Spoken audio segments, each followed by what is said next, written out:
Back. This is Night Rule 53, and we'll get started into part 4 of An Immortal Man. Izuku lived out World War II. It was a hellish landscape.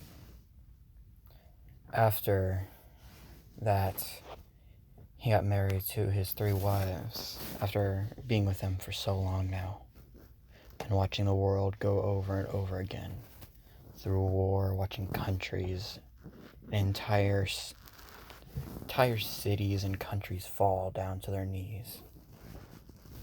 With this, Cerberus, all 3 of them, are now legal wives of Izuku, meaning the ship has already been sailed, and the boats are locked together. But after the marriage and honeymoon came more than just what World War II brought in. He was then sent out into the depths of Korea, fighting against communism there. Izuku would attempt to fight in the fields. He would be shot, but always recover. People saw this as the immortal man's back in battle, seeing that someone was shot yet came back. The US was trying to track down him and see if they could gain his powers for their own soldiers. So were other countries as well, like the USSR, Communist China, and many more. The US thankfully had him involved in the war. Thankfully having him on their side was the best option. But the communists wanted him, so they would go into stealth missions and operations, hoping to catch him. All were unsuccessful, due to where he was placed at the time. Yes, he fought on the front of Korea, but after a few months and noticing strange movement from the other side, they decided to send Mr. Midoriya over to the Navy, hoping he becomes a captain, starting out as a sailor. Well, he was already an ace in everything, a captain and a general in the Army and Navy, and had his fresh pair of wings in air battles as well. Just this time they'd be retraining him, hoping every year that he'll always gain this rank. Each time he would definitely gain a rank of captain or general, and grant himself a pilot ace, a tanker ace. Each one he would be up there, hoping to find a way to, always get back into combat. As yes, he missed his wives very much whenever he did come over here. It was just protecting a country full of freedom. Every country had their freedom, but it was messed up in each way. As we'll cut into Vietnam, just a couple years later, after the Korean War. The year is 1961, or 1964, because I don't really remember when it started. The year's 1964, or 1965, whenever the Korean War started, or was in the middle of. Izuku was in the jungles with some of his men. Alright, we need both you and Jason to go over there. Alright, Michael? Yes, sir. And me and Jackson will take the left side. Alright, sir. We'll meet back at Bravo team in a little bit. Just make sure not to die on us. Alright, sir. As the company split off into different teams, Jason and Max went one way, while Izuku and Jackson went the other. I just forgot the names, I'm sorry. But yes, in the middle of this, both Izuku and Jackson will be ambushed. Jackson, did you hear that? Yes, sir. I don't know what it is. Could be the Vietnamese. Look around and check the area. Yes, sir. As a crack comes from one of the trees as they look up. They try to spot the Vietnamese, but it's hard to see. As Izuku looks a little bit closer. Jackson, Yes, sir. Run. As Izuku dart back to Bravo team, being a bit farther out from the jungle, being in a pasture. As Jackson sees his commander running at him. Sir, why? Is the enemy near? They're in the trees, damn it! Go, go! As the Vietnamese open fire. Guns blaze out of the trees, as Izuku tries to shield Jackson from the hailfire. Some bullets do pass through and hit Jackson. He isn't wounded badly, hitting him in the sides of the stomach area of his abdomen. When they get back, Izuku's full of bullet holes. He's still alive, but he's slowly bleeding out. After he has all the bullets out, he'll begin to heal again. Jackson, are you alright? Yes, sir. Thank you for protecting me during that fight. No problem. Make sure to go up to the sergeant and ask him to call in the major to see if we can get an air support or get a napalm strike down in that forest. Yes, sir. Before you just head to the nurses first to get medical treatment done. Give the order out to one of the nurses and they'll take it over to one of the higher-ups. Yes, sir. As Izuku goes to one of the nurses as well. Hey, Doc. It's good to see you again. Yes. It is good to see you again. But last time we did this, it was in Korea. And before that, my dad had to dig bullets out of you. This is not a good look. When I became a doctor, I thought I would be dealing with much different patients. But a man that is immortal, it never ceases to behave me. But I'm guessing you just want to be in here for a little bit, since the bullets you usually gain inside of your body usually come out through your mouth, since you just spit them up, like my father told me. How is the old man? Well, he's doing fine right now, but he's in his older ages. Unlike you, you still look healthy. You can stay in here for a little bit. I'll get you some gauze. Thanks. No problem. Just stop coming to me. If anything, just go in and grab some gauze. Just tell the other doctors why you're there. And say that Dr. Richtofen said you were allowed to be in there. Richtofen, isn't that a German name? Yes, it is. My father was a German doctor during World War II. But after seeing the tragedies of what they were doing, he was able to escape and go to the blockade in France, becoming an American doctor on the battlefront. He was able to help out and hide his name under Jason, or James, either one he goes by. He had many fake names, but his recent one was James at the time. Alright then, so you must be, I am technically Dr. Jason Richtofen. But you call me Richtofen due to my German heritage. It's out of respect, man.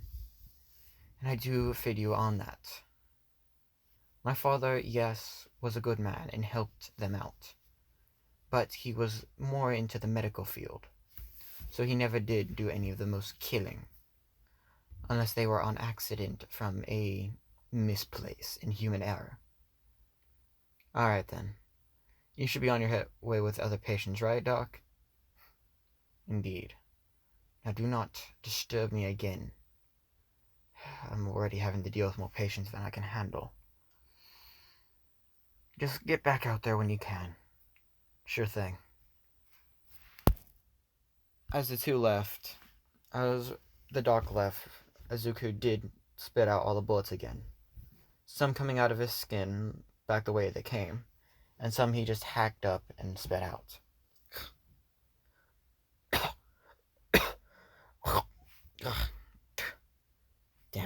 wretched taste. It always tasted that bad.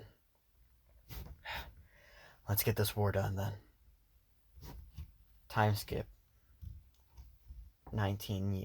About 98 years. Dr. Richtofen has died in that time, with his son being in old age. Izuku and Cerberus are still happily married at the time. During that time, many things has happened. Izuku has fought in not only Vietnam, but the Cuban Missile Crisis. He's one of the people that helped build for the moon back in '61. He was a little technician at the time, helping fund for NASA. But when he was called in for the war, he was gratefully so. He saw the end of the USSR. He went to Iraq to fight there, and fight any unwanted guest being there. After 20 years, in 2020, the new president went ahead and demolished that war and returned all troops while leaving their equipment there. Izuku, on the other hand, did not find that good. So, the damn idiot wants to go ahead and leave all this stuff over here. I'm at least going to take a little bit with me. Izuku ordered in, due to the money he has saved over the years, has ordered it in a transport ship. A couple days later. Alright, sir, what do you need transported? Well, I just need authorization from someone. Give me a sec. Calls up. Hello? Yes. This is the president, right? Yes. Well, listen here. I want to go ahead and take these material off your hand, all the war material. And who may I be speaking to before I allow this? Name is Izuku Midoriya. Right now standing as Major Midoriya. But you might know me as... you must be that immortal fella I've been hearing about in myths and legends. The one that never dies? Yes, sir. I'd have to meet you sometime. But, yes, anything over there that you want to take with you, that'll be fine by me. Just please do not let any of that fall into the hands of the enemy. Alright then, sir. Alright, sir. Hope you go ahead and have a good time transporting all that. President out. As the president hanged up. Alright then. We need all this military equipment moved out. Some of it will have to be transported a little bit piece by piece. But we'll need to go ahead and get that done. Alright, sir. We'll make sure to bring it back to the base. Where do you want it at exactly? I'll be transporting it myself with a couple other guys. I'll be hiring as well as transport trucks. Alright then. Me and the ships you order will be here. Alright then. Military equipment were loaded into each cargo ship. Abrams. There are at least 20 Abrams. A lot of guns between pistols, machine guns. They have at least 25 Tomahawk cruise missiles. And about 5 SAM rockets. They have 3 javelins. A lot of M4s. Just a lot. And a couple other stuff here and there, but the main one I want to say is that they had at least 2 AC-130s. Oh, and I'll get to what he has in his collection soon. I'll just say it whenever he gets there. But yes. Now we skip to the unloading. All right then. Truckers, you'll be hauling this to my home. Where your home be? It's gonna be mostly in Texas. Texas? Why there? Well, most of the stuff that I'll be using are near the docks, and I bought my own private land out there. So with enough land that it has already, I already have a base set up there. All right then, sir. We'll make sure to get it there. See you then. As they all arrived and were put together, Izuku's home is massive. It has an airfield just to him, a lot of air decks, of air hangars. He has his own ports, as well as having at least, I want to say, yes, his own army camp, technically. In his army camp, he holds an armory of multiple weapons from over the years, both from the evil German, which I can't say due to, yes, I'm looking at you, YouTube, and Americans alike, as well as Russians. He has at least M4 Shermans. He has at least 3 Tiger 1s and 2 Tiger 2s he was able to steal off the Germans from the doctor at the time before they met. And with this, he also has a bunch of airplanes from World War II. But one of his most prized possessions were one that he actually got to keep. This one was the B-29 that dropped the little boy. This one was a special case. He usually lends out both the airfield, the army base, and the port to any visitors. Inside of the port are a couple of ships. In one, there is the German battleship Bismarck, the Japanese battleship Yamato, the American aircraft carrier Enterprise. Due to the battles, as they said, Bismarck was sunk as well as Yamato, but in this timeline, they were not. Izuku was able to convince the Japanese, as he did speak their native language. I will get to that a little bit of a side story right now. I will start with Bismarck. The date, 1941. Down the Denmark Strait, Bismarck was sailing. As the Germans rushed to were being intercepted by 2 British battleships. Well, 1 battleship and 1 battlecruiser. After the fierce battle with Hood and Prince of Wales, both Hood was exploded and Prince of Wales was damaged, but Bismarck was leaking oil. Churchill sent out a message saying that all ships must sink the Bismarck. Sink the Bismarck. It was played over and over again over the radio. And they had one mission, to sink the mighty Bismarck. As they finally found her trail and started gunning, knocking out turrets here and there, as they see that she was sinking after 100 rounds, Izuku stepped up. He asked for everyone to stop firing and to ask one of the destroyers to bring him in closer. They were hesitant at first, but believed him so. They sent over a destroyer to go next to Bismarck, as the guns were all silent, still then as it was still up, seeing that the holes were not being patched but yet still being afloat. He went onto the ship as men started to come out fighting, as he put his hands up, saying he wanted to talk to the captain. A few minutes later, the captain comes out. In German, he speaks, "What do you want, Brit? I'm not Brit, nor am I anything. I'm American for now, and British as well. But due to the damage dealt to your ship, I'm willing to let the ship live and everyone on here live. I only ask for one thing in return." Huh? And what would that be? Your ship. I would like to take this mighty ship into the docks of Britain, repair it, and get it to my own home. So we get to live, and you take the ship. Yes, indeed. Of course, there will be some reprimand, but we could talk about that later. Just surrender peacefully, and we'll be fine with that. We got no other choice. Men, go patch the holes. It seems we have a new person on our ship that owns this mighty ship. I wouldn't be an obligence to you, but it seems that we are at a loss here, so we have no other choice. Izuku obliged, and they sailed the ship back to port in Britain.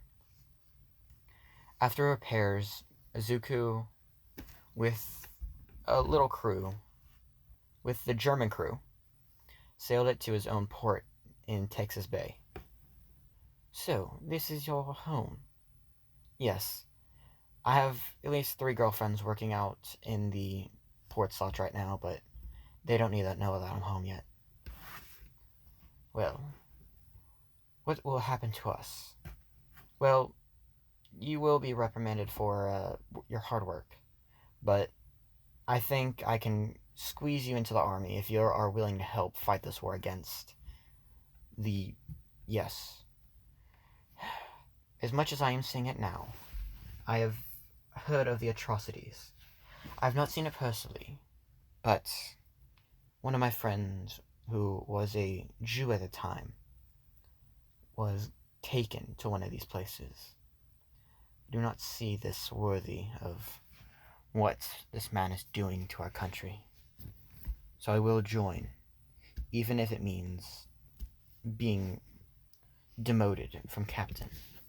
Thank you. Yamato went the same way, just different. On the airfield, on the aircraft of Enterprise, and the other aircraft carriers shooting planes at them, Izuku was the first one to actually just jump out of his plane. As he dropped down onto the battleship, he fought through hordes of Japanese soldiers on deck, as he soon disabled the guns on it a few minutes later, as it was already being bombarded by torpedoes and bombs. After taking command and radioing into the U.S. fleet that he has taken over their flagship, and stating to the other ones to stand down and stop opening fire on the enemy aircraft. But it was already too late. The other ships around him were sinking, and he was the last one left. Izuku had every AA turned off, and the other Japanese soldiers did not know why the guns stopped firing. Have they won? No. Radio came in from the top deck. Greetings, all Japanese sailors. I am Izuku Midoriya. I am an American that has dropped onto your ship and taken it over. Please be in obedience to what I am saying now. You will not be killed for your actions, but you will be imprisoned for a little bit. You will not be harshly treated as you are doing for your own country. Surrender the ship, and you'll be treated nicely. They thought it was a bluff, and one of them went to actually go and deal with the captain. As they heard over the radio fight, as I heard the guy die in final silence. Do I make myself clear? No other attempts shall be made on this ship. As they all obliged. The ship was repaired, yes, in Pearl Harbor.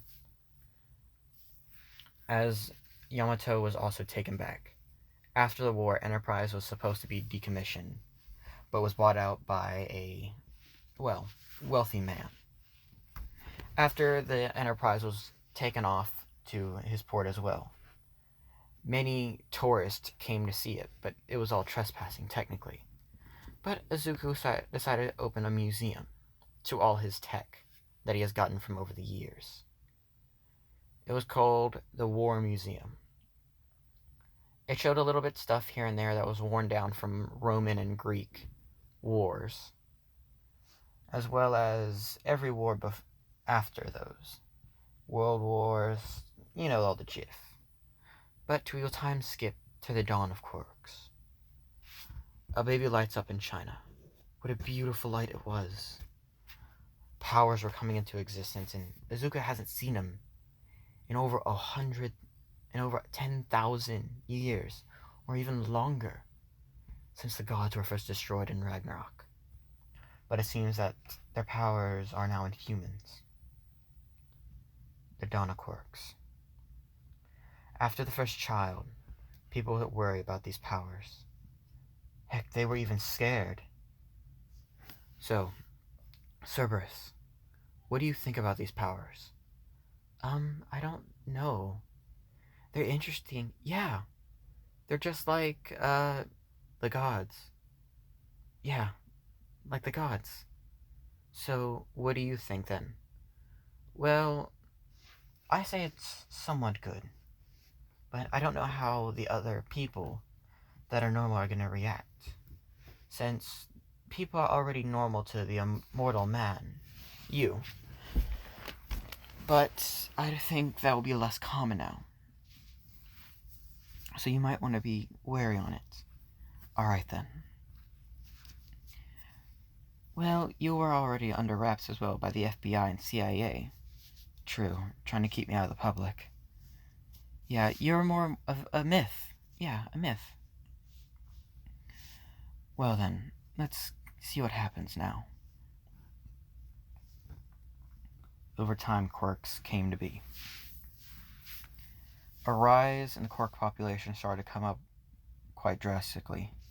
People revolted against this, putting harsh punishment on quirks, not liking them, turning against them in protest and fighting. But soon heroes and vigilantes came into be, as villains started to take a rise in this. At the centerpiece, his name, One for All. Or no, All for One, my bad. All for One, just an evil villain. Well, evil in the later series. In the beginning, he took powers from those that did not want him, that wanted to fit into the society at the time. He took them so then they did not have to suffer. At the time, it seemed like a good thing, someone to take their quirks away, their curses away from them. But soon, as years passed, over 100 years, during that time, his brother, which had many successors from a quirk, which he got a quite bit known of from the fourth user, since he built his house out there. And once he was found out he built a, house out in the woods in Japan. Izuku, interested, wanted to see this user, was able to track him down. When questioning him, he said he had to fight a villain named All for One. Izuku actually remembered good times about All for One, on how he made people's lives better. But the fourth user didn't see this way, and decided to throw Izuku out before even asking any other questions about why he thought of it this way. I will now time skip to the 8th user, and after the battle, All Might, a hero known among everyone, and everyone knew him. A symbol of peace, may you say. He was heard in America, heard in Japan, heard across the world as being the world's hero. And even Izuku knew this. He saw the hero in action and quietly gave him good reputation, it seemed, as he knew that this person was connected to All for One's little brother, and knew he had the quirk One for All. So, seems that quirk has evolved strong enough. Cerberus? Yes, dear? Yes, dear. Yes, dear? I think it is time for us to take a little tour to Japan. What do you say about that? Sure. Ever since the Army, you've still been being in the Army, Navy, and Air Forces. Heck, you were even for the Space Forces for a little while.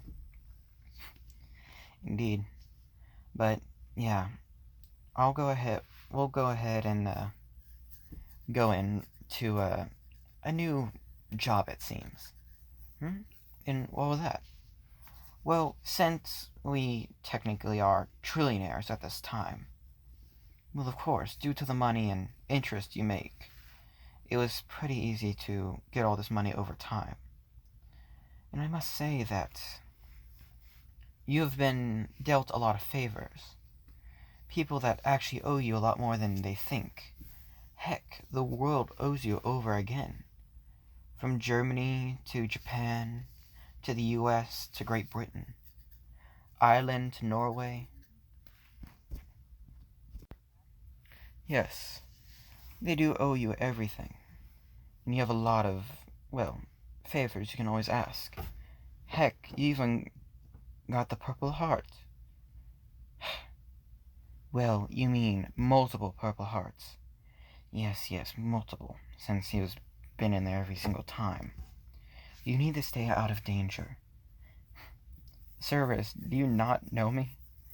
Well, we are your wives. We have been married to you for over a century. Heck, even longer.